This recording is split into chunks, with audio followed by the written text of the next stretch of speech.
Bismillahirrahmanirrahim, assalamu alaikum. Mohamed Kassim raconte qu'il a vu ce rêve le 19 mars 2017. J'ai vu dans ce rêve que le président des États-Unis était allé rendre visite en Israël. Je me suis dit qu'il devait y avoir une raison pour laquelle le président des États-Unis se rendait en Israël, et que je devais découvrir de quoi il allait s'agir. J'ai mis un costume et je suis allé en Israël dans une sorte d'avion. Le président des États-Unis et le premier ministre israélien étaient réunis dans un bâtiment à l'occasion de leur rencontre. Je me suis dit qu'il fallait que j'y entre, et si Allah le voulait, personne ne me reconnaîtrait. J'ai invoqué le nom d'Allah et je suis entré. Personne ne m'a arrêté, car ils pensaient que j'étais là pour faire partie de la réunion, et que j'étais un agent sous couverture d'une agence de renseignement. Il y avait une grande salle dans le bâtiment, et beaucoup de gens y étaient présents. Je gardais un œil sur le président des États-Unis et le premier ministre israélien. Ensuite, ils sont allés dans le coin de la pièce, dans une sorte de cabine.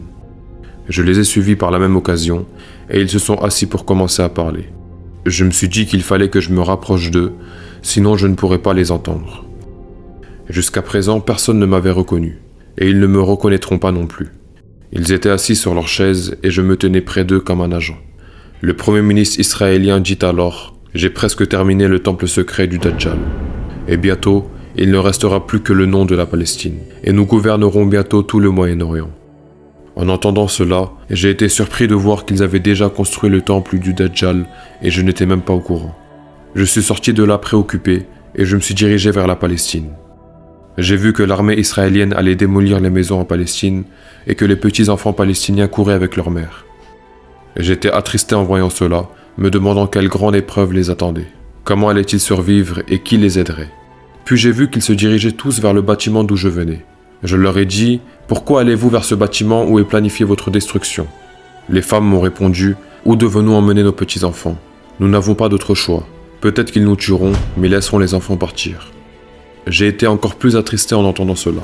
Je leur ai dit que ces gens étaient dangereux et qu'ils avaient un plan pour anéantir tout le monde. Ensuite, je suis monté précipitamment dans mon avion pour chercher le temple du Dajjal.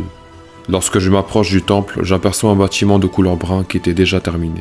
Avant que je puisse faire quoi que ce soit, Dajjal était sorti de son temple. En voyant cela, je me suis dit qu'il était trop tard. Dajjal a commencé à agir aussitôt, et j'ai senti qu'il allait se passer quelque chose, et qu'il fallait que je m'éloigne d'ici. À l'instant où je me tourne, une explosion a lieu et une tempête commença. Le sable et la poussière se sont mis à souffler de partout, et de grands bâtiments ont commencé à être détruits. Les foyers des musulmans ont commencé à être anéantis. Ensuite, j'ai pensé aux enfants que j'ai vus auparavant, et j'ai essayé de les chercher dans la tempête. Mais la tempête était si violente que la lumière du soleil n'atteignait plus la terre. La température est aussi très vite descendue.